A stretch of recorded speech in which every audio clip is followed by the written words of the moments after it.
Bonjour à tous. Après 6 mois de travail, voici le moment de vous présenter les conclusions du rapport de la commission d'enquête relative aux dysfonctionnements au sein des fédérations sportives. Des fédérations sportives dans le viseur des députés. Un rapport parlementaire accablant vient d'être publié. Et la réalité, c'est que oui, on a senti des dirigeants de fédérations qui d'abord sont venus en n'étant pas du tout préparés aux auditions, mais pas du tout préparés. Monsieur Gilles Moreton, président de la Fédération française de tennis, et Madame Caroline Flessier, directrice générale. Mais quoi qu'il arrive, tu ne sais rien. Tu ne dis rien. Tu m'as compris, tu ne dis rien. C'est la manière dont ça se passe. Et ouais, peut-être... Oui, j'ai peut-être été pas très précis là-dessus, mais... Je voudrais savoir... Mais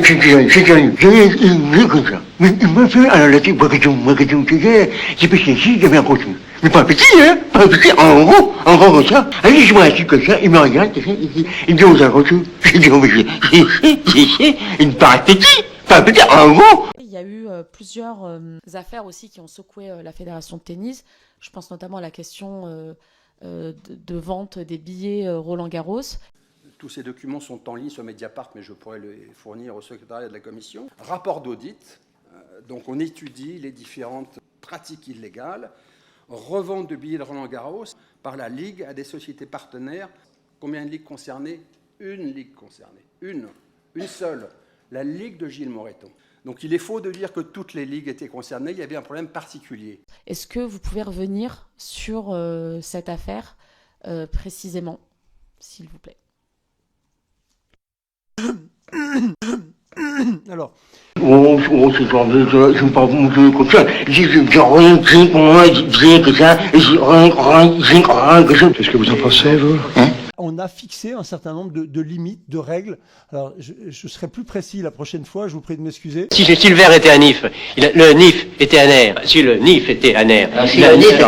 Notez pas ça, vous. Notez lui. C'est précis?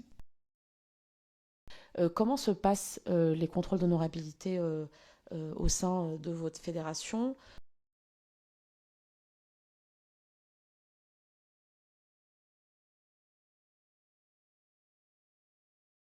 Eh oui, alors, bien sûr.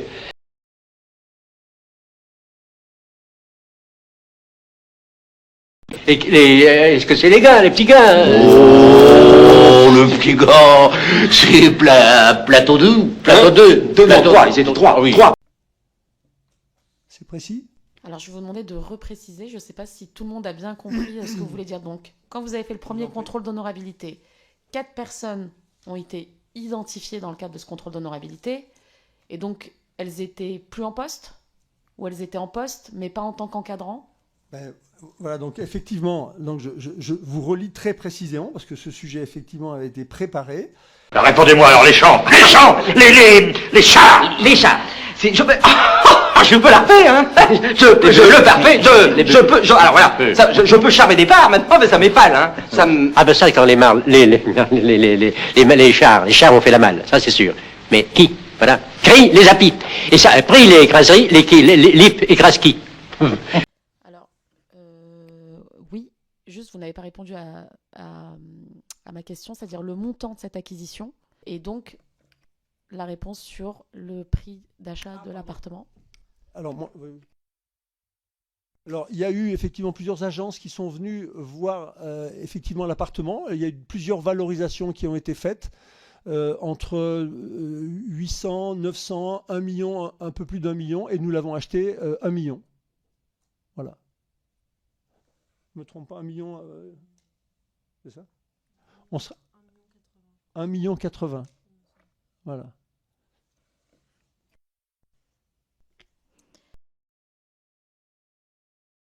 J'ai compris. Alors, j'ai trop compris. Oui. Parce que j'ai cru je peux même vous donner des explications, des éclipsations. C'est ça, mon petit Bernier. Aidez ces messieurs. Alors. Ça va bien. Ça va bien. Vous, ça va bien. Dans quel cas vous ne faites pas l'article 40? Bah, alors ça dépend si c'est en fait il faut vraiment regarder au cas par cas. On a des comment dire on a des sujets parfois qui sont complexes. Il faut qu'on comprenne aussi. On écoute beaucoup les victimes en tout cas qui souvent ont des comment dire. Vous comprenez quelque chose, vous? Je préférais avant, c'était plus clair. Ah oui, moi aussi. Et pour être totalement transparent, on vous donnera des éléments, c'est ce que me dit Caroline, donc on pourra vous donner des éléments si vous le souhaitez, mais Pas cette fois-ci, on vous dit. moi si je me suis lancé là-dedans à la retraite, c'est parce que j'avais envie de rendre au tennis ce que le tennis m'avait apporté. Vous l'avez compris, notre raison d'être, c'est nos bénévoles, c'est le modèle fédéral. Ce sont nos bénévoles au quotidien à qui on demande beaucoup. Ils peuvent être utiles, c'est eux qui peuvent être utiles.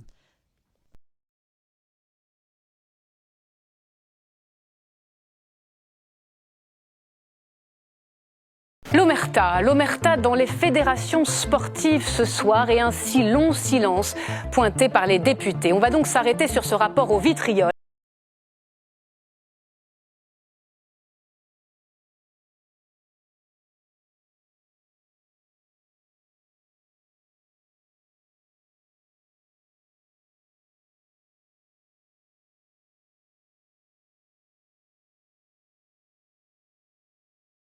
Des clans, dirons-nous.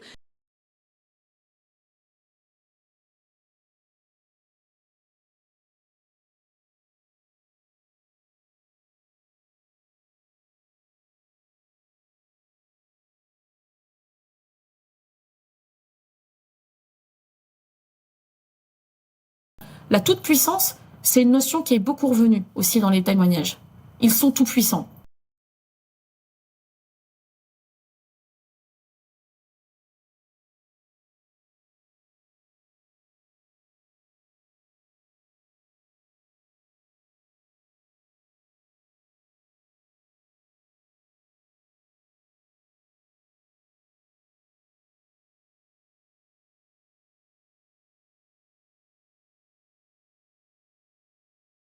Ah ben, de toute façon, vous voyez rien. Absolument rien, c'est des as. Hein. Ça, c'est alors, ils ont le pic, hein, pour chiquer. Non, pour piper, non, pour chiquer. chaquer. Oui, non, pour piper le chic. Ils ont chipé le chic. Vous voulez dire pour piquer?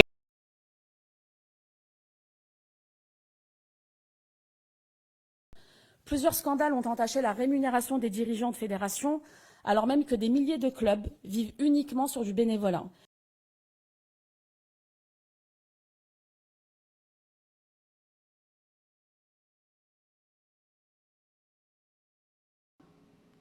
Vous savez qui est payé 35 600 ? Je veux dire, c'est plus que le patron de la Caisse des dépôts et consignations qui gère plus de 35 milliards d'euros d'actifs. Mais c'est une bombe, c'est un séisme de penser qu'une fédération qui a des missions d'intérêt public peut payer. Donc voilà. Si sa rémunération équivaut, je ne sais pas, à 14 000 ou 15 000 licences de tennis que payent les jeunes. Mais les jeunes sont peut-être en droit de savoir à quoi passent les licences qu'ils payent, 34 € pour les adultes et un peu moins pour les jeunes.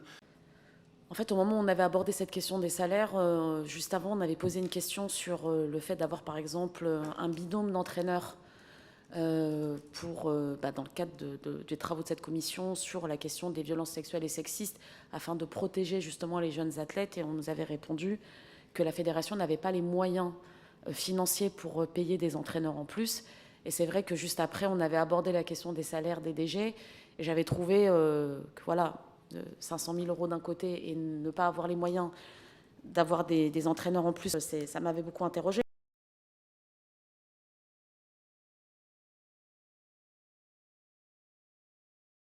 Cet entre-soi consanguin vous a fait passer sans aucune réserve et sans la moindre procédure de recrutement d'une société privée à une grande fédération sportive avec à la clé un salaire jugé anormal par l'inspection générale placée sous votre propre autorité.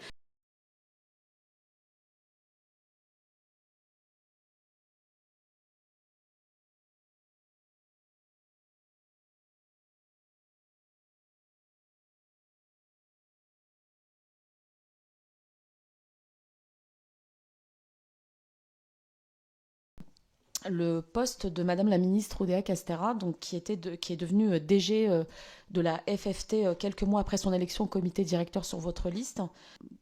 Peut-être vous nous direz comment ça se passe justement les nominations DG, etc. Est-ce que c'est courant après avoir été nommé au comité de passer DG?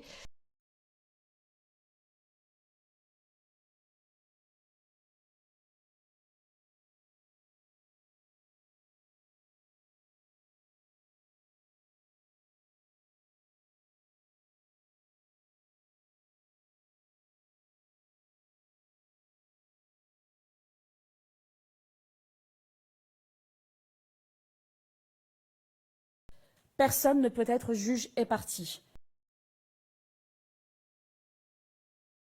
Ndjaja, Ndjaja. J'aime bien Ndjaja, j'aime bien Doudou, j'aime bien SMS, j'aime bien hyper, voilà. Il y a du rythme, il y a de la vitalité, c'est ça que j'adore.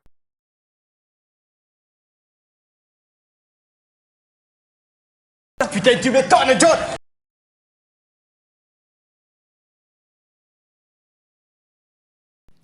Règne dans le mouvement sportif un entre-soi, une culture, qui fait que ce mouvement sportif a du mal à se saisir des exigences sociétales, sociales, éthiques de notre époque.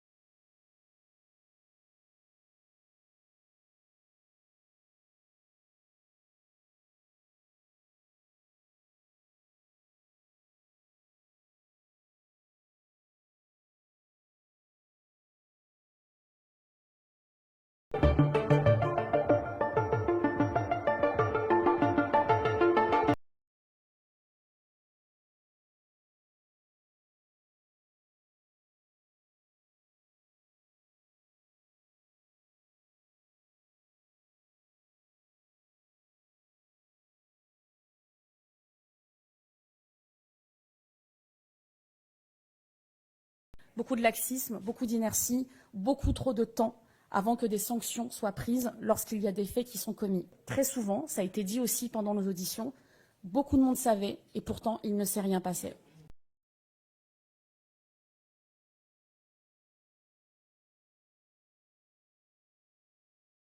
Il est impossible, au vu de nos auditions, de laisser perdurer des cellules de signalement dans les fédérations elles-mêmes. Donc on propose que tous les dispositifs qui existent aujourd'hui en interne des fédérations soient supprimés pour qu'une seule porte d'entrée existe, ça soit celle de cette autorité administrative indépendante.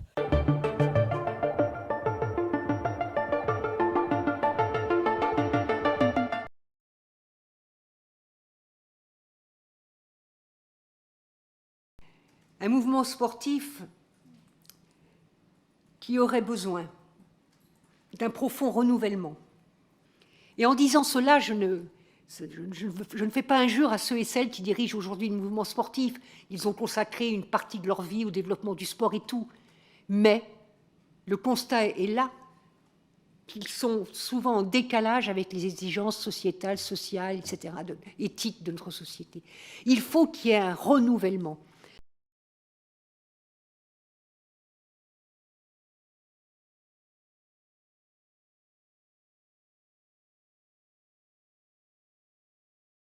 Ce que j'entends ici ou là n'est pas digne de notre fédération. Et tous ensemble, on va faire nation par le sport. On va vraiment la construire, cette nation sportive. Un rapport parlementaire accablant vient d'être publié. Ce travail parlementaire de qualité, vous l'avez dévoyé. Ce rapport vous dérange car il vient bousculer votre caste de privilégiés. Je suis fière du travail que nous avons entrepris. Et lucide sur ce qui reste à accomplir pour améliorer notre modèle sportif. Ce combat pour l'éthique, l'intégrité dans le sport, nous devons le mener et le mener tous ensemble. Quand baver devient problématique ou trop important, on consulte. Et enfin, et surtout, moi, ce que je trouve le plus choquant en réalité, c'est que la ministre réagit de cette manière parce qu'elle est elle-même citée dans ce rapport par rapport à sa rémunération lorsqu'elle était directrice générale de la Fédération française de tennis. et que donc, effectivement, le rapport de l'inspection avait indiqué que le salaire était anormalement haut. En réalité, c'est ça le sujet.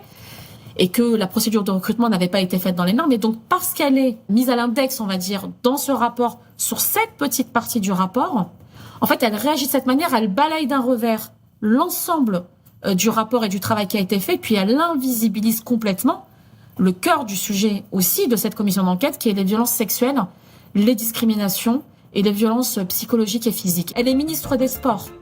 Son rôle à elle, c'est d'assurer et de garantir la sécurité et l'intégrité physique et morale et psychologique des personnes qui pratiquent une activité sportive dans notre pays, notamment dans le cadre des fédérations.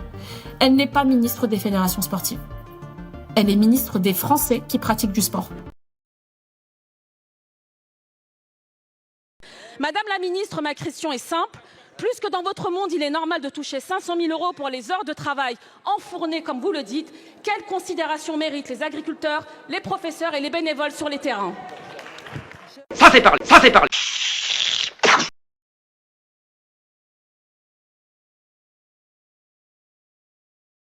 Ce rapport compte 60 propositions. Je vous invite donc à en prendre connaissance. Mais nous devons également nous assurer que ces recommandations seront mises en œuvre rapidement, de manière efficace et indépendante.